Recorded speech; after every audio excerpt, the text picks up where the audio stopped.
Let's learn Hiragana. Each Japanese character will be presented with an image to help you more easily remember its shape. If you concentrate and really visualize the examples, you will be able to read all 46 hiragana by the end of this video.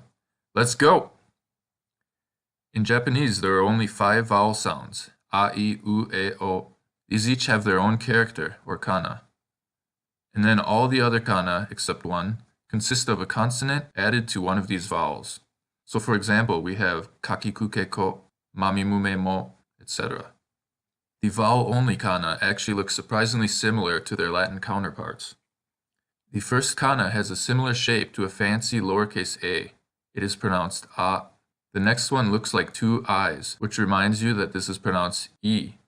The u kana looks like a u turned on its side, and the stem has come off to show you that it's a long o sound, u.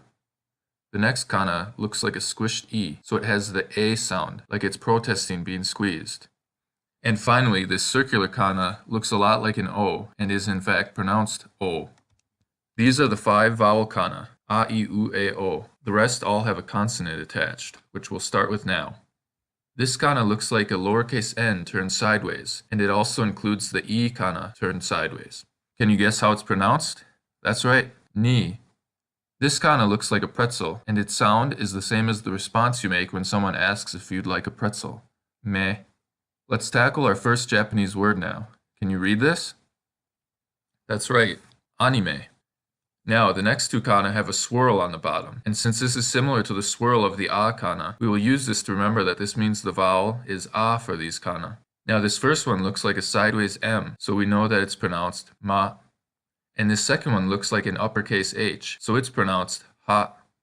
The next kana looks like a person jump kicking through a wall, so imagine he or she is crying a ya, and you will remember the pronunciation of this kana. Can you read the next Japanese word? That's right, the motor company, Yamaha. The next 2 kana look a little similar. Notice that they both have sort of a pot belly, just like the lowercase a. This tells us both these kanas have the a pronunciation. And if we look at the first one, it looks like a backwards S. So this is sa. And the other looks sort of like an upside down R. So this is da. The next kana looks like a cow with horns. The little swoosh by its mouth is an atmosphere-destroying methane burp. And what sound does a cow make? That's right. This kana is pronounced mu. Try to read the next word. Samurai. Keeping the samurai theme, look at this next word. This is a samurai sword, or katana. Notice that each kana contains the a vowel. Just like ma and ha, the na kana has the swirl of the a kana, and ka sort of has a pot belly like the lowercase a. But ta doesn't have either of these features, so you either have to imagine it got its pot belly cut by a katana, or just remember that this one is an a kana. The na kana itself looks like a lowercase n that was chopped up by a katana. The ta has a lowercase t on its left side.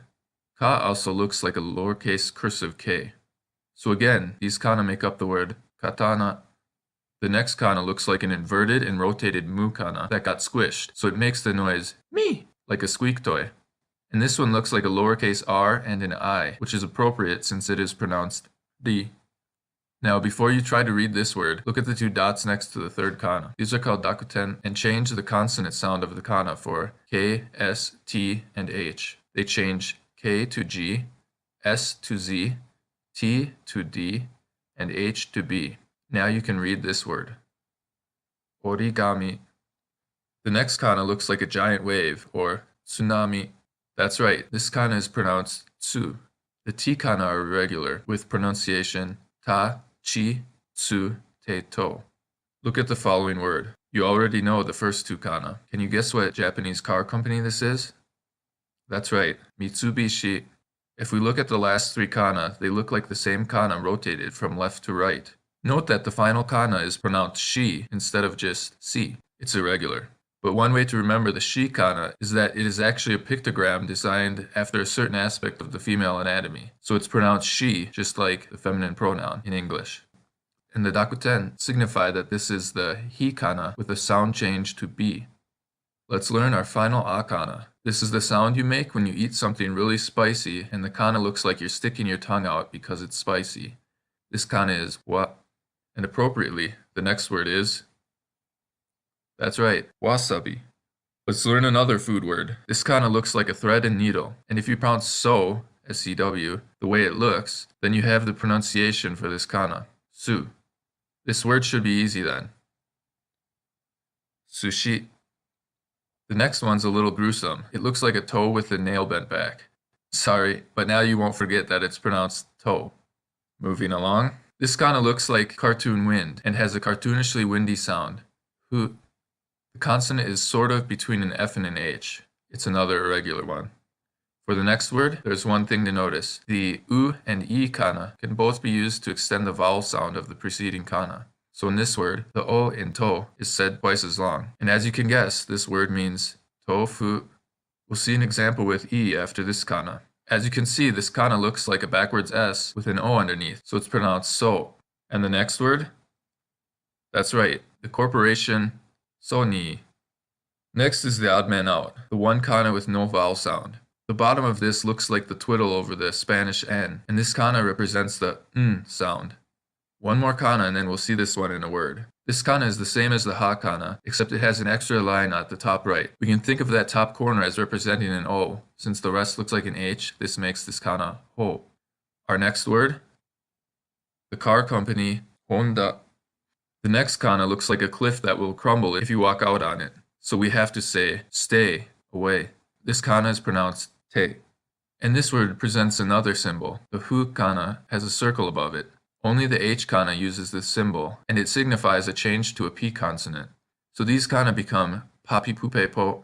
And remember, the H kana can also become babi bube bo. Can you read this word now?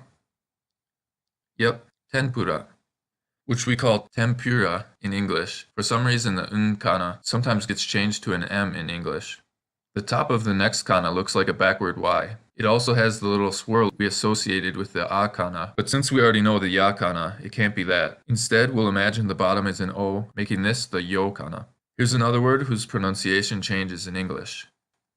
In Japanese, this is sayonara, but people usually say something like sayonara saka in English. There are only 3 kana beginning with a Y. We've seen Ya and Yo, now here's the third. This kana looks like someone tried to bend the stem of the letter U up and ended up cracking the U. This image tells us the pronunciation is U. Now, these 3 kana are special because the Y sound is in between a vowel and a consonant. So these can combine with the kana in the I row to form a different sound. Look at the next word. You can probably tell that this is the city Tokyo. When the Yo kana is written small like that next to the Ki kana, it is pronounced Kyo instead of Kiyo. For the next word, we have the Shi kana with Dakuten. I said before that the Dakuten change S to Z, but in this case, Shi gets changed to Ji. Can you read this word now? Judo. Let's try another one like this. What's this word? Ninja. This kana looks like a cartoon speech bubble, and it is appropriately pronounced sei. So this word is sensei. Here's another kana with a picture representation, and the pronunciation comes from the middle of the word skate. This kana is pronounced kei. You might not know what this word is, because in English it is usually pronounced saki, but this is sake, the Japanese rice wine. Yet another picture. This kana is pronounced ki, just like the object. There are 4 kana that look somewhat similar, and we've already met 3 of them. In the first column we have ha and ho, and since the next one is ma, you can probably guess that the last kana is mo. We can remember this by noting that it looks like a sideways M with an O below it. And a similar character looks like an N with an O to the left of it. Let's combine these together to form a word. That's right, this reads kimono, the traditional Japanese clothes. Just a few more remaining. The next looks like a K and a U squished together to make the sound ku. And the next word is the famous form of Japanese poetry, haiku. This kana is yet another irregular one. Instead of T, it has the pronunciation chi, which we can see since it's made up of a backward C, a lowercase h, and a sideways I. Do you remember how to pronounce the first kana of this word without dakuten?